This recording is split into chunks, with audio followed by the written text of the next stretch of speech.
So my name's Andrew. I've been working in the interior design industry for more than 22 years, actually more than 25 years now. I established my business, Mr.MITCHELL Interiors, in the November of 2000. My big focus is on developing strong relationships with people, like with my clients, but also suppliers and manufacturers. I am lucky to work across all sorts of different industry platforms. So residential work, I also get to work in hospitality, so bars, restaurants, hotels, and also commercial work, so with office fit outs as well. My personal belief is that I want to design interiors that are timeless and far outlast, trends and fads. I think that the use of quality materials is really important in creating timeless and enduring interiors as well. From the early days of my business, I always wanted to contribute to the community. So through many sort of different avenues, a lot of the work that I do with the design coach raises money for different charities, everything from Breast Cancer Foundation, the Lighthouse Foundation, and the National Trust of Australia. I established the design coach in 2018 because I saw that there was a need in the industry to help designers who are either starting out or have been working in business for a period of time to really create some solid processes that will enable them to make decent money doing what they love. And also with that comes a greater enjoyment of their work life and a bit of a connection to community as well. For me, over the course of the early days of my business, there were times of feeling really isolated, working as a solo practitioner, so much that I was driven to the edge of quitting. And over the years of my business, I've made so many mistakes and experienced highs and lows. But it is those mistakes that I've learnt from and now form the foundation of my very successful systems and processes. Some connection points there. You're going to get a copy of this presentation sent to you after this webinar, and would love you to follow me at Mr.MITCHELL_interiors, and also for the design coach, the design coach _AU. Here's a project from my recent portfolio. It's an apartment project in Port Melbourne. It was a full-scale renovation, a total gut and redesign from scratch. I worked with Seidler Architects here in Melbourne. It was a beautiful job, beautiful outcome. Got to do everything from full design to specification and right down to furniture specification, artwork specification, to the final placement of every single styling item on the job. And the clients even went away to Byron Bay for 4 days and came back, and when they came through the door, everything was pristinely clean, put into place, and the client burst into tears and said, "I don't want to touch anything. I love everything." And that's the ideal client that I think that you guys would like to aspire to working towards. So, that full end-to-end project. Here's another project from my portfolio. This is based in Mittagong in New South Wales. These are computer renders. I haven't actually had the project photographed yet. An amazing new build from the ground up, a 5-bedroom home, beautiful quality materials, and again, specifying lighting, artwork, everything sort of through to the final details. Incredible projects, and also a very profitable project as well for me. And then finally, this is another project that has been featured in House and Garden magazine. It's a project in Toorak. Again, it was a full interior design job, complete gut of the interior of a heritage building, 3 bedrooms, 3 bathrooms, new kitchen, pantry, laundry, all new materials, full furniture and accessories specification, And yeah, a really beautiful client that trusted very much in the creative design process and also trusted in my business process as well. So that was an enjoyable project right from beginning to the end. A little bit about who we are at the Design Coach. There's me on the left. You haven't seen my face yet. I'm the founder and director at the Design Coach. Next along is Gillian. She works with me very closely to help do all of the operations side of things. She's amazing with a spreadsheet and a clipboard and keeps everything running incredibly smoothly at the Design Coach. We've also got Alex, who is our Sydney operations manager, but also is on board as one of our coaches this year as well. She's got her own interior design business based in Sydney. She's been on board with our coaching programs and also one-on-one coaching for 4 years, and has just started this year as a business coach with the Design Coach also. And then finally on the right, that's Dave, who is our brand manager. He's responsible for making everything look beautiful, including this presentation that you're looking at today. Just wondering if we have no questions yet. So a bit of a summary of what we do at the Design Coach is a broad sort of, I like to say it's a really broad collection of events mixed with coaching, mixed with classes, to give designers a really good overview of, well, to provide them with a platform for learning, but also for connecting with other people in the industry. So we do everything from coaching through to classes, retreats, and international excursions. With our coaching, we offer one-on-one coaching, but also do for groups that come to us, small groups. We also do group coaching. And then as a more premium end of what we do with the coaching, we have a premium group coaching program, which our next round, it goes for 6 months. Our next round launches in May this year. And we're starting to take applications for that program. That's an intensive program that involves fortnightly group coaching sessions. We have anywhere between 8 and 12 people in those programs. There's this really strong accountability group where you get allocated to a group of 3 or 4 designers who support you throughout the course of that program. And also all of the programs that I've offered in the past, the accountability groups continue on past that, and they provide a really incredible support network to you as you move forward in your business.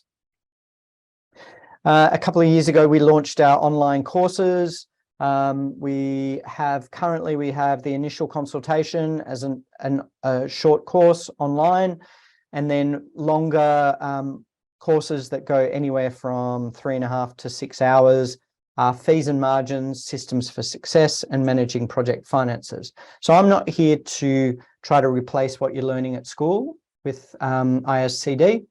They're there to teach you about how to document and communicate your design vision to your clients. I'm here to teach you about running a business. So if any of the people here on this webinar today are interested in running a business, there's not much out there that teaches you the fundamentals and the foundations for how to run a business. So most importantly to everything that I do at the Design Coach, the online courses give a really good idea, a bit of a snapshot of everything that you need to get set up in business effectively. We've also just launched a pre-sale a couple of weeks ago for our new kitchen design online course, and that's getting formally launched this week, on the 1st of February. That's Wednesday this week.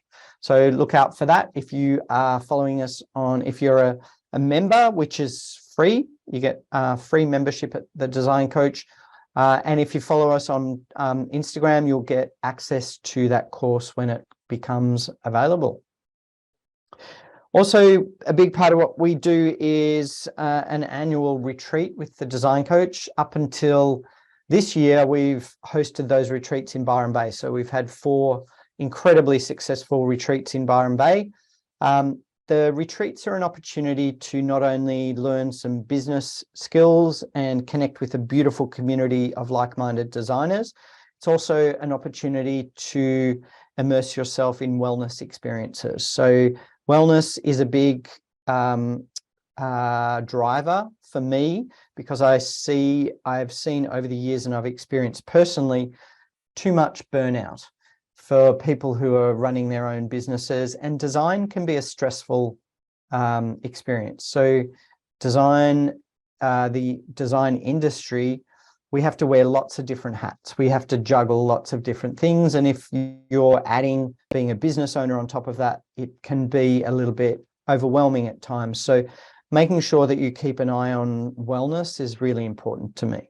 So at our Queenstown event retreat, which is from the 14th to the 20th of October, we're going to have a variety of different things. We've got guest speakers coming to talk about business skills, design, inspiration by going out to visit incredible, beautiful local properties. And then we also get out there and get immersed in the community and experience beautiful food and wine. And then there's also the wellness experiences on top of that. So yoga, meditation, we're going to be introducing ice baths this year. So cold water immersion therapy. But then on the other end of that, we're going to be visiting the local Queenstown onsen, which are beautiful Japanese style hot tubs overlooking that gorgeous lake and the mountains beyond. Upcoming in about a month's time, so kicking off in March, we actually run probably our most popular program, which is our business bootcamp. I recommend this for anyone who is interested in starting a business. It launches on the 6th of March, and it's basically all of our online programs, but teamed up with really powerful group coaching sessions. So we help you provide structure and accountability across the course of the program. So you get equipped with all of the foundations that you need for running a successful interior design business. The 1.5-hour group coaching sessions every week also give you an opportunity to connect with other designers, ask all your questions, and listen to other people's experiences in the industry as well. So if you're interested in that, you can jump onto our website and just look under either the coaching or under online programs, and you can find out more about our upcoming business bootcamp.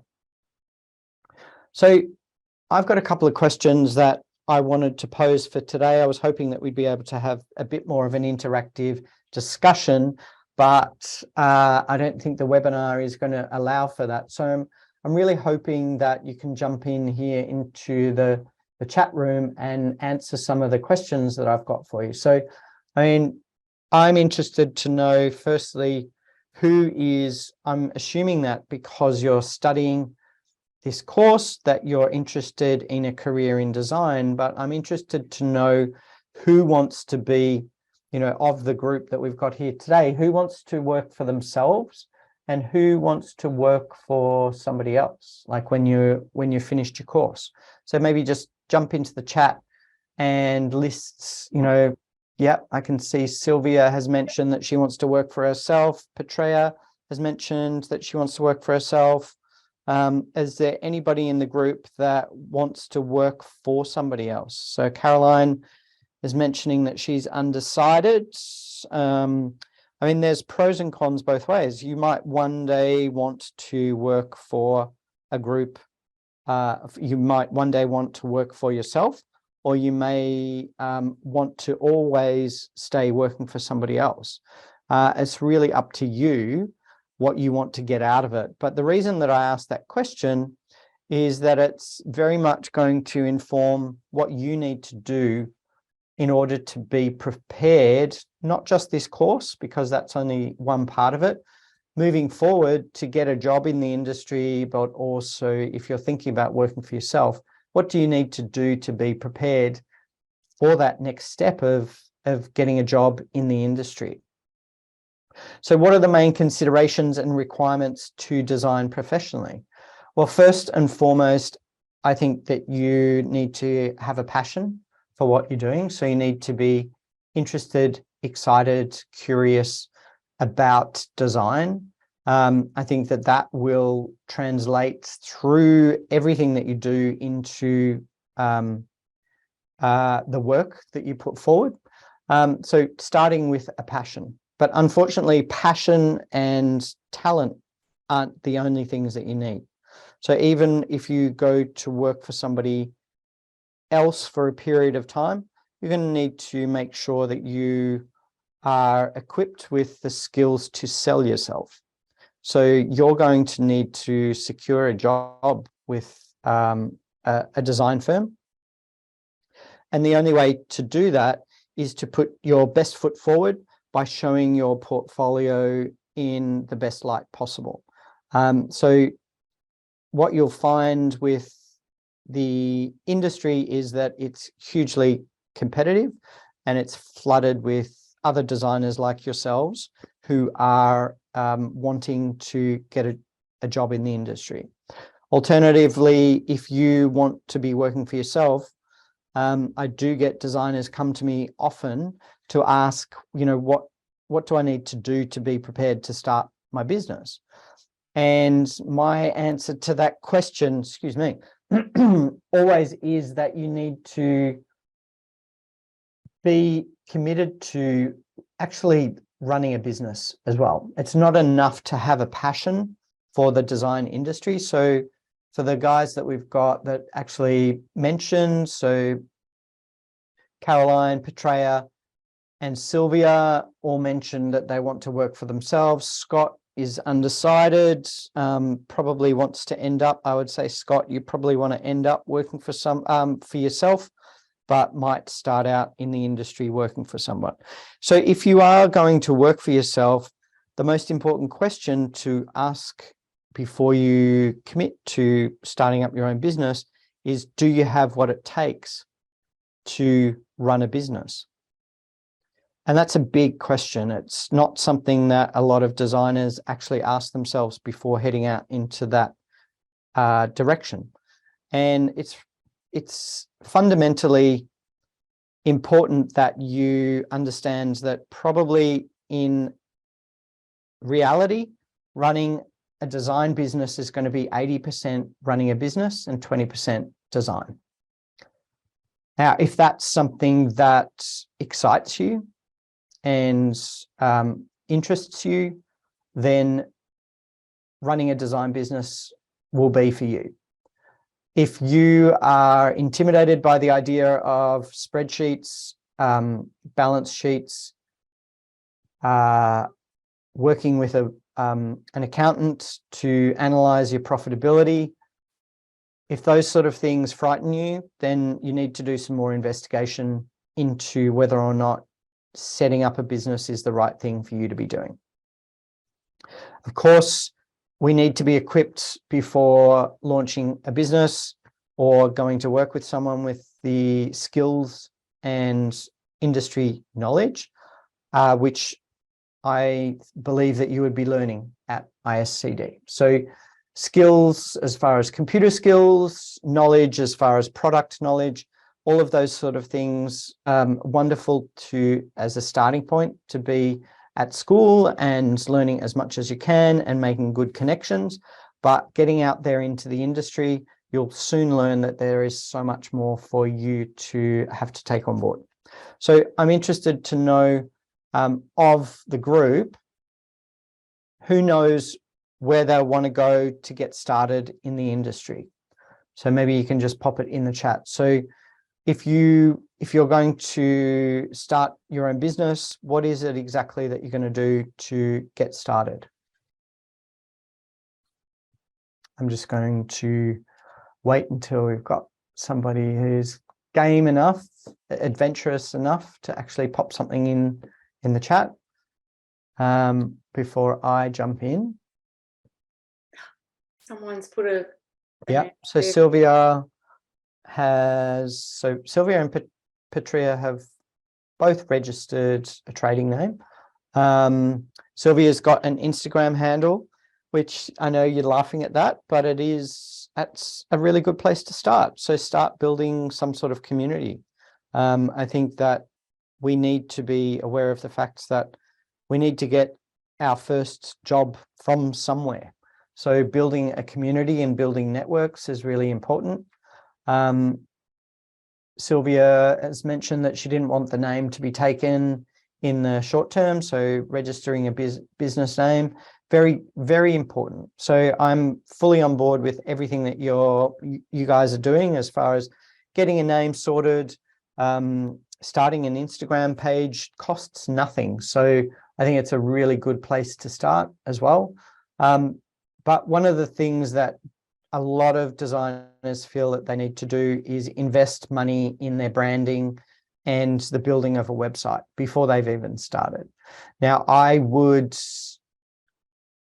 encourage people to think twice before outlaying huge amounts of money on branding and websites, which are very important things. Don't get me wrong, but the place that you want to start is to set yourself up with good systems and processes.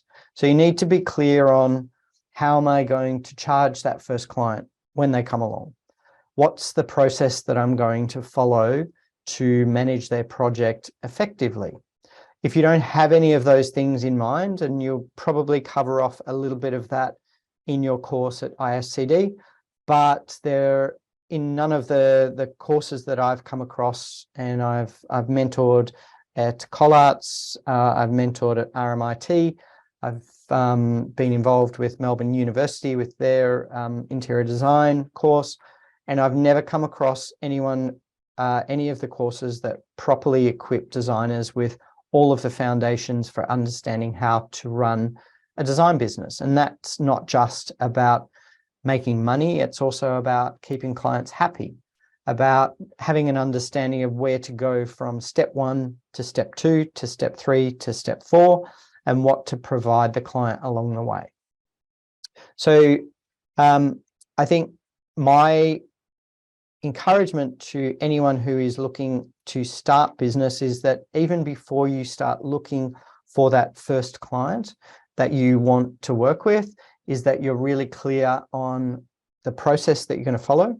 Now you can jump onto our website. We've got a resources section that has got a bunch of free downloadable ebooks, one of which is called the TDC 9-stage design process, that gives you the 9 stages that I follow in my business. And I would definitely recommend that as a starting point. And then from there, you can start to consider, how am I going to set up my fee structure? So what sort of methodology am I going to employ? Am I going to charge people on an hourly rate, or am I going to charge them fixed fee, or am I going to charge them a percentage of the project? There is no set way of charging in the industry. So you need to work out exactly, before you get a client the first time, you need to work out how you're going to charge. So we've got a free ebook, Fees and Margins, the Foundations, that gives you an outline of all of the different types of methodologies for charging, not just for design fees, but also for margins on product, because that's another way that you can very successfully make money in the industry, is by charging money on the margins. So 2 free ebooks. The other ebook that I would recommend that's also free is called How to Create a Rock Solid Scope of Work. And that's all about, in the first stages of a project, you need to get clear on what your scope of work is. Your scope of work is a very clearly defined set of tasks or services that you're going to provide to the client. And the best way to outline is that by following your design process. So stage 1, what are the tasks involved in stage 1? Stage 2, what are the tasks involved? And have a clear list of all of the things that you're proposing for your client. And from that scope of work, you can manage the client's expectations. You can establish a clear fee estimate that can then become a formal document that can form your contract or your design proposal to the client. So that can become a legally binding document that you refer back to throughout the course of the project. So aside from those ebooks, I would recommend definitely jumping on and joining the Design Coach as a member. It's free. It costs you nothing. We try not to send out too many email communications. We just like to let you know when we've got a new course coming up or a new blog that's been launched. You can also grab a lot of free information, tips and tools from the blog articles that we've got on our website.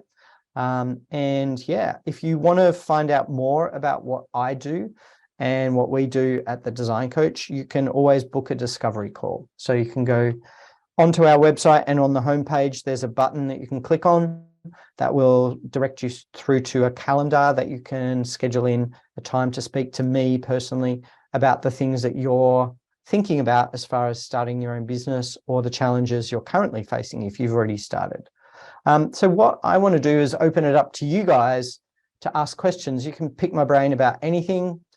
Obviously, it would be wonderful if we could hear voices, but failing that, I think we just have to rely on the chat. So if you want to... Yeah, we're on a webinar, so that's why we can't see or hear anybody. So that's the format it goes in. Yeah, but definitely the chat box is the way to go. Yep. So what is still... So we've got here, this is the number one question students want to know. What is that number one question? How to charge. Okay, a lot of us as educators all have our own businesses, and like you just said before, there's no hard and fast rule, is there? No, there's definitely no fixed method of charging. I mean, what I do is definitely to encourage designers to, when I started out in business 22 years ago, 23 years ago, I was all over the shop. I had no formal method. I used to just guess my fees, and then I didn't have any method for tracking how I was doing on that particular job. So it would be trial and error, whether or not, and I still to this day don't know how profitable those jobs were. I think with all honesty, I can look back and say I was very unprofitable at that time. I was too eager to please clients, too keen to make them happy. So I would just do anything. I'd give them as many options as they wanted. I'd give them as many variations as they wanted. And it really isn't a good profitable way of, and it's also not a good way of making the clients happy. So having a solid process that you follow and a formulaic way of calculating your fees is really important. And then following that up with a method for recording and analyzing how you're actually doing on a job with the amount of time is really important as well. So I'd love to know, Scott, Sylvia, Petrea, any questions that you've got for me from anything to do with the design industry. So Sylvia, your question is, when you start out, do you do everything on your own, or do you recommend having anyone else there with you? So good question. I mean, one of the biggest lessons that I've learned, Sylvia, over the years is that you can't be good at everything. So whether it's, because when we're running a business, there's so many different things that we have to do, like from the bookkeeping and understanding how to lodge a BAS statement at the end of each quarter, to running an actual project, to doing the marketing for the business, to business development and finding new leads, to all sorts of different things. Everything, if you are working from home, documenting things, so working in computer software programs. So you can't be an expert at everything. And I would say early on, it's important to work out what you're good at and what you're not good at, and then get support for the things that you're not good at. Now, if that stuff that you are not good at is just simply the finance side of things, then get some help from somebody just on an hourly rate to help you with setting up your bank accounts, with making sure that you've got your tax obligations covered, making sure that you're submitting all of the right paperwork for all of your tax reporting, which happens on a quarterly basis. That's generally for designers not a strong point. So if that is the minimum of what I would recommend, then I would say make sure you're doing that from the beginning, because it should only take a couple of hours a month to stay on top of everything. As you develop and as you've got a little bit of money saved in the bank, you might feel a little bit more confident in bringing on other team members. So the focus should always be not so much about just employing someone because you feel like you need help or support, or even because you're lonely. Sometimes that's what people feel.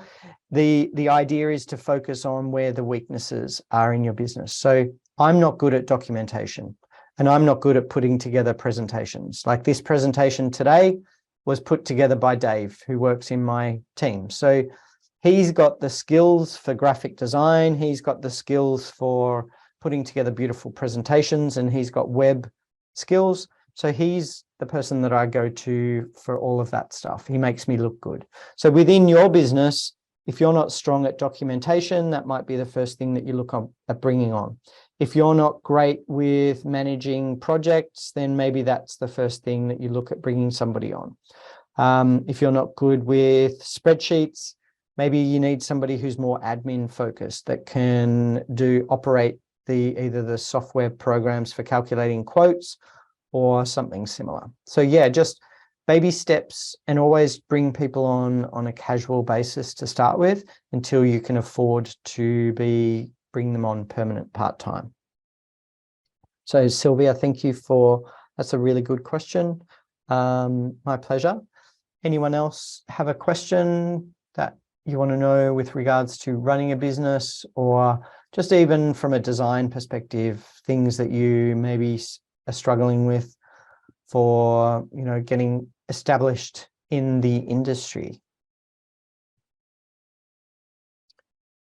Well, if we don't have any more questions, Gabby, I think it's been, it's been wonderful to be able to get in front of you guys to explain a little bit about what we do at the Design Coach. I would love for you to get inquisitive, get involved by joining up as a member and following us on Instagram. Petrea's also asking if professional insurance is important. Absolutely. Probably less so if you're starting out with a decorating career. So if your main clients are just sort of color selections and soft furnishings, maybe it's not so important. But as you move through and the level of risk increases, so the size of the jobs gets bigger and the amount of things that can go wrong on the job increase, professional insurance is absolutely important. I would say it's necessary. It's not even an option. You have to have professional insurance, whether it's indemnity insurance or public liability insurance. Very, very important. So the best thing to do is to have a chat to an insurance broker, and they'll give you an understanding of what all of the different insurance types will cover. So yeah, look, if there's no more, my pleasure, Petrea. If there's no more questions, I will finish it up there and encourage everyone to follow us at the Design Coach _AU on Instagram, and also jump on to the website and sign up as a free member. Thanks so much, Andrew. Sorry I can't see your face. I don't know why the camera's not working for us today, but you've managed to do a wonderful presentation and some great tips and ideas for our students there to follow on from when they finish. So thank you very much. Right. My pleasure. Thanks, Gabby. Okay. Thanks. Okay. Bye Thanks, now. guys. See you guys. Bye. Bye.